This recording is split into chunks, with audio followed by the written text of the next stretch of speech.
ஆறாவது ஞாபகம் வச்சிருக்கீங்க பார்க்கலாம். மறுரூபம் என்ற வார்த்தைக்கு கிரேக்க வார்த்தை. புதிய ஏற்பாட்டில் இந்த வசனத்தில் மறுரூபம் என்ற வார்த்தைக்கு சொல்லப்பட்ட கிரேக்க வார்த்தை. போன போக்கில் என்று சொல்லிட்டு போயிட்டேன். அதுக்குள்ள மெசேஜுக்குள்ளே போகலை. நேற்று இன்னைக்கு இவ்வளோ நேரம் ஆச்சு மெசேஜுக்குள்ளே போகலை. நேற்று உண்மையாகவே அது நான் எடுத்து வந்த மெசேஜ் கிடையாது. சொல்லுங்க, மெட்டாமார்போ.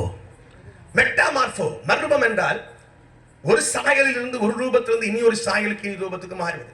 வேதம் நமக்கு வாக்கு பண்ண மறுரூபம் ஒரு சாயலில் இருந்து ஒரு ரூபத்திலிருந்து அதை விட சிறந்த நல்ல அலங்காரமான சாயலுக்கு ரூபத்துக்கு மாற்றப்படுவது.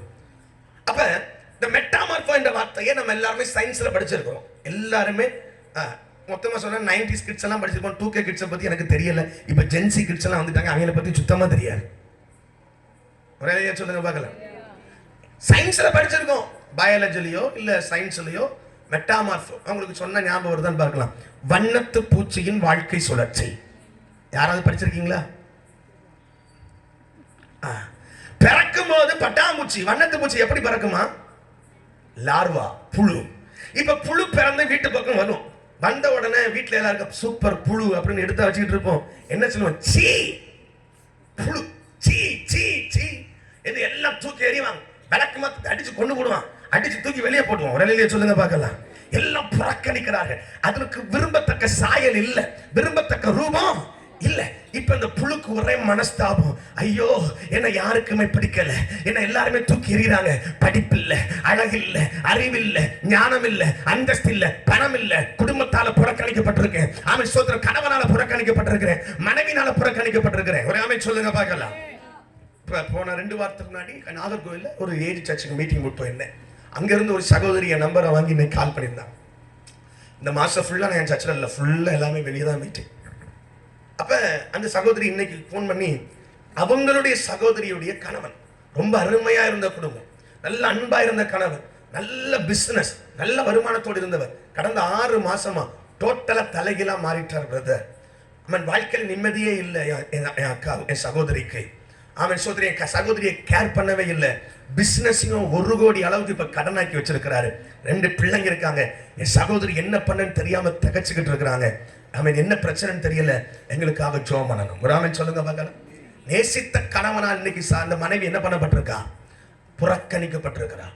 நேசிக்க முடியாதபடி அந்த கணவன் தள்ளப்பட்டிருக்கிறான். என்ன பிரச்சனை? மந்திரவாதங்களா? ஏன் எங்க சகோதரி கணவனுடைய மனநிலைமை இப்படி மாறிச்சு? ஒண்ணுமே தெரியல. ஒரு ஆமென் சொல்லுங்க பார்க்கலாம். அப்ப உலகம் அநேகரை புறக்கணிக்கிறது. அவன் ஸ்தோத்திரம். அவன் அவர்களுடைய வாழ்க்கையில சிலர் வரும் பொழுது, அவன் தேவையற்ற சிலர் வரும் பொழுது தேவையானவர்களை கூட இந்த உலகம் புறக்கணித்து விடுகிறது. ஆமென். அப்ப இன்னைக்கு அநேகர் புறக்கணிக்கப்பட்டு, அது இல்ல இது இல்ல, நீ எதுக்குமே லாய்க்கு இல்ல அப்படின்னு சொல்லி புறக்கணிக்கப்பட்டு மனசு உடைஞ்சு போய், இந்த புழுவும் அப்படி மனசு உடைஞ்சு போய் நேரா போய் ஒரு கயிறை மாட்டி தூக்குல போட்டு தங்கிட்டான். அப்படியா? அது முடிவல்ல, தற்கொலை முடிவு இல்ல. நம்ம சாக இயேசு சிலுவையில மரிக்கல, நம்மளை வாழ வைக்க சிலுவையில ஜீவனை கொடுத்தார். கைதி விசதம் ஒரு ஆமென் சொல்லுங்க. ஹல்லேலூயா. அப்ப இந்த புழு என்ன பண்ணுமா? என்ன கவனிங்க. புறக்கணிக்கப்பட்டு விரும்பப்படாம இருக்கிற இந்த புழு தனியா போய் தன்னை சுற்றிலும் என்ன பண்ணுமா? ஒரு கூட்டை கட்டி என்ன புழுவா மாறுமா? கூட்டு புழுவா மாறும். சொல்லுங்க. கூட்டு வைக்கிற புழு இல்ல, கூட்டு புழுவா மாறு. கைது குரலிலேயே சத்தமா சொல்லுங்க. கூட்டு புழுவா மாறி உலகத்தை விட்டு வேறு பிரித்து கொஞ்ச நாள் அந்த கூட்டுக்குள்ளேயே உட்கார்ந்து இருக்கும். கூட்டுக்குள்ளேயே இருந்து எல்லாத்தையும் மறந்து இது மட்டும் உள்ள உட்காந்து, அதுக்குன்னு அவங்க அம்மா ஒரு சாப்பாடை வச்சுட்டு போயிருக்கும். அந்த சாப்பாடு என்ன பண்ணிட்டு இருக்கும்? சாப்பிட்டு உள்ளேயே உட்கார்ந்து இருக்கும், வெளியவே வராது. கொஞ்ச நாள் கழிச்சு திடீர்னு ஒரு நாள் கூட்டை உடச்சிட்டு வெளியே வரும் பாருங்க. எப்படி வருமா? அழகழகான பட்டாம்பூச்சியா வரும். இப்ப எந்த வீட்டுல இருந்து எந்த அம்மா அடிச்சு சீ போ புழுன்னு விரட்டினாங்களோ, அங்க இருக்கிற பிள்ளை கேட்கும், அம்மா எனக்கு என்ன பிடிச்சு கொடு. அப்ப இந்த அம்மா இந்த அப்பா என்ன பிடிச்சு கொடுப்பாங்க?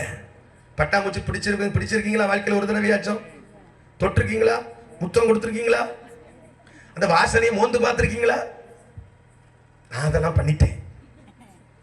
அப்ப இன்னைக்கு அன்னைக்கு புறக்கணிக்கப்பட்ட துரத்தப்பட்ட புழு, அவன் இன்னைக்கு எல்லாருடைய கையிலும் அழகா இருக்கு, சூப்பரா இருக்கு. அந்த பட்டாம்பூச்சி, இந்த பட்டாம்பூச்சி. திருச்சியில போனீங்கன்னா வண்ணத்து பூச்சிக்குன்னு ஒரு இதே இருக்கு, சரணாலயமே இருக்கு. ஒரு ஆமென் சொல்லுங்க பார்க்கலாம். வித்தியாசமான பட்டாம்பூச்சி நாங்க வளர்க்குறாங்க. அப்ப புறக்கணிக்கப்பட்ட ஒரு புழு இன்னைக்கு எல்லாராலும் விரும்பப்பட்டு படுகிறது. இது வேற யாரும் இல்லை, சிறகு முளைச்ச புழு, அவ்வளவுதான். இது யாரு? பழைய புழுதான், ரூபத்தை மாற்றினது. இதுதான் மறுரூபம். ஆமென். சத்தமா சொல்லுவீங்களா?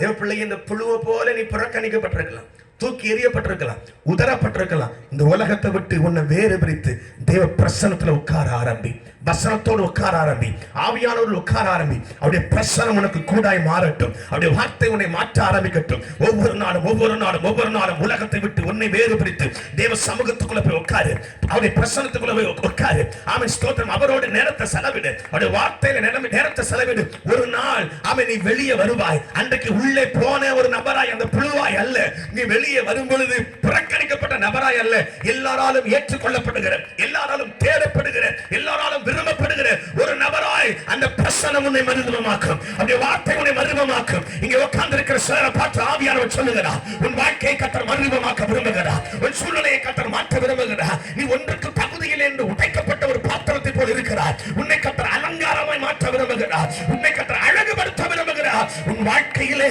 யாரெல்லாம் உன்னை புறக்கணித்தார்களோ, தாவீதை போல நீ தூக்கி எறியப்பட்டிருக்கிறாயோ, உன்னை மறுரூபமாக்கி உன்னை ஒரு ஆசீர்வாதமான பாத்திரமாய், அநேகருடைய கண்களுக்கு முன்பாக ஆஸ்வதிக்கப்பட்ட ஒரு பாத்திரமாய், தலை நிமிர்ந்து நடக்கிற ஒரு பாத்திரமாய், அநேகர் விரும்புகிற ஒரு பாத்திரமாய், அநேகருடைய வாழ்க்கைக்கு ஒரு பிரயோஜனமான பாத்திரமாய் என் தெய்வம் உன்னை மாற்ற வேண்டும் என்று விரும்புகிறார். என் தெய்வம் உன்னை அபிஷேகம் பண்ணும்படி விரும்புகிறார். இன்றைக்கு உன் வாழ்க்கையில் இருக்கிற அலங்கோலங்களை, உன் வாழ்க்கையில் இருக்கிற ஸ்தோத்திரம் உடைவுகளை என் கர்த்தர் மாற்ற விரும்புகிறார். கையை தட்டி கர்த்தருக்கு மகிமை செலுத்தி, ஆண்டவரே, அந்த கிருபை என் மேல் இறங்குவதாக, அந்த பிரசன்னம் என் மேல் இறங்குவதாக, மறுரூபமாக்குகிற அபிஷேகம் என் வாழ்க்கை அலங்காரமாக வேண்டும், என் குடும்பம் அலங்காரமாக வேண்டும், என் சபை அலங்காரமாக வேண்டும், என் ஊழியம் அலங்காரமாக வேண்டும். உலகம் ஆமென், ஸ்தோத்திரம், ஆமென், உலகத்தை கலந்து உம்மிடத்தில் கொண்டு வருகிற ஒரு ஊழியமாய் என்னுடைய ஊழியம் மாறட்டுமே.